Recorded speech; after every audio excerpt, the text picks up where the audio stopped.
Whereas the third one, for example, might be a four-way machine instead of a single CPU, for example, or have 4 times the amount of memory or something like that. So, again, very, very similar situations, you would expect that fourth one to be able to handle 4 times the amount of traffic or whatever. We won't talk about the status thing until a little bit later on. But you will notice that what we're saying is that for this whole proxy set right here, what we're going to be doing is counting traffic. We're going to be counting the number of bytes in and out. And so, in this particular case right here, www3 would get 4 times the amount of traffic. Whatever number of hits that meant doesn't matter at all. It's counting the number of bytes in and the number of bytes out. Maybe it's got a larger pipe to the internet, whereas these guys are have a much more narrow pipe or something like that. So the ability to be able to tune the load balancing to the actual capability on the back end is very, very important. Now, I won't go into a lot of these details. If you want copies of the slides, I'm going to put them on my website, which is just www.apache.org/Jim. I'll put it on the main ASF site out there. I do that with all my slides, for example. But the main thing behind all this is that you need to know some things when you're an administrator. You need to know when backends have gone away. You need to know when backends have changed. You need to worry about sticky session support. Very, very important if you're using JBoss or Tomcat on the back end, where you need to maintain session affinity for these requests coming in. HTTP itself is a very stateless protocol. It was designed that way. It wasn't an oversight. It was designed specifically for that. But there are a lot of applications out there which it's easier for the applications themselves to work if they know that as this request goes in, the next request will be going to that exact same server rather than any other backend server out there.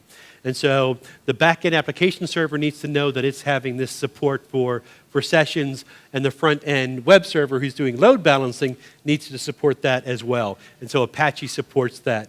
Most of them use cookies, which is basically an additional header in the HTTP request and response. People who are using Tomcat and JBoss are lucky because they get that for free.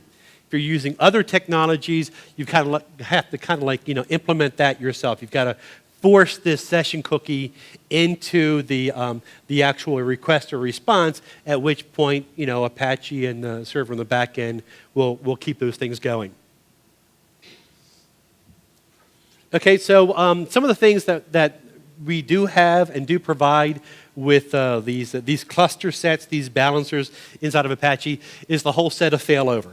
Obviously, it wouldn't be good to have, one of the reasons why you went to a clustered environment was because you didn't want to be dependent on, being in bad shape if the server went away. So being able to natively and invisibly handle when back-end servers inside of a cluster go away just comes along for the prize. You also have the concept of not only importance inside of a cluster, but several sets of clusters. You can actually have a hierarchy of clusters and nodes within that total environment. So you could have one cluster set which is all internal servers, cheap, you have full control over them and stuff like that, that's fine. If everything goes wrong with those, then maybe you have some co-located facility someplace. Then you want to then, and only then, transfer traffic to. Well, that would be a different cluster set. And then, for example, you had a different co-location facility that was overseas and would be dreadfully expensive for you to have to do that. That would be the cluster set of last resort. Well, the Apache configuration allows you to have these sets, these hierarchies of clusters out there. Okay, looks like I'm doing pretty good on time. So this is just another quick example of what this kind of looks like. So you can see that in the very, very top situation right here, we're basically defining 2 different cluster sets. That's what the LB set parameter is on the very, very bottom. The default is 0. So you'll see we're defending 2, and traffic will only go to the 2 offsite accounts, assuming that PHP 1 is down, PHP 2 is down, and PHP backup is down. And what's really nice is that we actually have this status on the very end of PHP backup. You see the status equals +H. That means it's a hot standby. So it's there ready to accept traffic, but Apache would not send any traffic to it unless PHP 1 is down and PHP 2 is down. So you see we have hierarchies inside of the actual cluster sets as well as hierarchies of cluster sets as well. Okay, this is another feature that we did have in 2.2 that has been significantly enhanced inside of 2.4, and it's an embedded administrator web interface that allows the admin of the reverse proxy to see what's going on inside of your web server. How much traffic is being handled? How many times has this particular node been elected? How much traffic has it seen? Stuff like that. And it also allows you to change some of these parameters on the fly. Now, in 2.2, the amount of information you saw was pretty limited, and the amount of, or the number of factors, the number of configuration runtime factors that you could change was pretty small. You couldn't change, for example, the load balancing method. Whatever was done at the very beginning, that's what you were stuck with. You could change load balancing factors. You could maybe take one offline and online and stuff like that. So the amount of control was very, very, very limited inside there. And so this is the area which has really been driven a lot by cloud technology. And so what we've done with this user admin, which is as I said, a web app that Apache itself actually produces, is that you can, from this user administration interface, add new clusters, add new nodes on the back end. So as a new node comes online, you basically go to this web form, you click in the new name, you say add it, and Apache will immediately be aware of that back end, and once you turn it on, it'll start sending traffic that way. No need to do any kind of reconfiguration at all. Same thing with load balancing methods. That had not been something you could change before. Now you can. If for some reason the load balancing method that you were using doesn't work, or you hit some kind of strange kind of load and you want to go from buy traffic to buy requests, again, go to the web page, make the change, and Apache will immediately honor that change and go ahead with it. Also, any changes that you make via this web interface, if you so choose, can be persistent.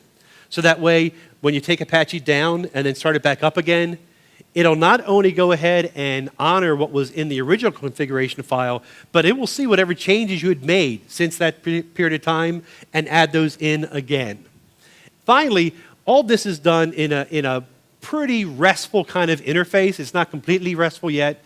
The previous one had been kind of a kludgy kind of way of setting it. But the idea behind it is that you can now drive this not just by a web form, for example, that you need someone to point and click through, but you can drive it through any kind of scripting language, for example. You can see how applicable this would be for the cloud. You can have some sort of entity, some sort of inventory manager inside of your infrastructure that says, oh, I see a new Tomcat went up. I'm going to go and send the command to Apache to say, oh, this is the new Tomcat. This is the load balancing factor for him. Add him in there. That's completely configuration free. It's completely dynamic in nature. You don't need to have an administrator inside that. In fact, in a plug for Red Hat, which as I said, I'm employed by, we will be announcing something in May at the JBall Summit, which leverages a lot of this technology that we're using inside of Apache inside here. Obviously, because you're doing sensitive stuff to the web server, you want to use the normal Apache ACL to protect this kind of, this web interface right here. And that's just a real quick little example. I'm pretty much out of time, but I do want to show you a couple of screen snaps. Apologize for the quality of that. I would have loved to do it in real time. But basically, let's just look right here what we're doing. This is just the admin that I referred to before. As you can tell, I did this as soon as the web server started up, so it hadn't sent any traffic. If I had waited and sent traffic through it, you would see like the number of times selected and the two froms be non-zero numbers. So let's just ignore that for now.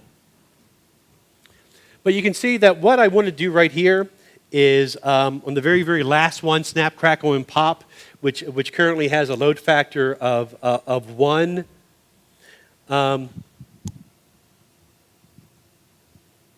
You can see that I can change whatever load factor it is I want. I can, add, change the runtime. I can enable it. I can disable it. I can put it on a hot standby situation. I can cause it to drain, which is basically a flag to Apache that says, oh, if there's a session affinity going on to this back end, make sure requests get sent to there. Otherwise, take it offline. I'm going to gracefully turn this guy off instead of cutting them at the knees. So those are the parameters right here. In this part right here, I just clicked on the balancer foo URL, and I want to add another node to that historically 3-node cluster. I want to add another one right here. So you can see that not only can I change what the load balancing method is by this pull down, but at the very, very bottom where I typed in basically another URL that goes to the back end, I go type it in, hit submit, and then as soon as that happens, Apache is now aware of that. By default, once something is added, it's disabled, so it still requires the administrator or whatever controller is out there to go ahead and enable it. But that way, you can just make sure that it's set up correctly and stuff like that.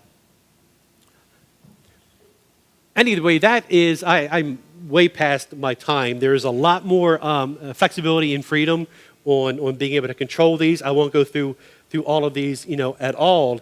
But basically, the idea is that for something which is very, very old, for something which a lot of people consider old technology, a commodity technology, a software code base where nothing fun is going on anymore. It's kind of old, kind of stoic and stuff like that. Apache is again leveraged to it's already the #1 web server by far, depending on whether you go to Security Space for their surveys or Netcraft or whoever. We really anticipate that with the with this improvement inside of Apache, as well as the usage of the cloud, that Apache will again continue. And what's really, really important, of course, is that a lot of this is based on feedback from people. So if you are an Apache user, definitely use it. We're in beta, as I said before. Download it, give it a try, give us any kind of feedback you want. We really want this to be as fine-tuned and as applicable to your environments as possible. One of the great things about conferences like this and times when I can talk to people is that open source developers by nature don't have a very tight communication line to large enterprise level users. And so when you start seeing open source make those inroads to large heavyweight enterprise heavy duty usage environments, that feedback is very, very important. So, again, great things about this conference. If you do have any feedback, see me directly, get on the mailing list or stuff like that. And I will just finish up by basically saying thank you.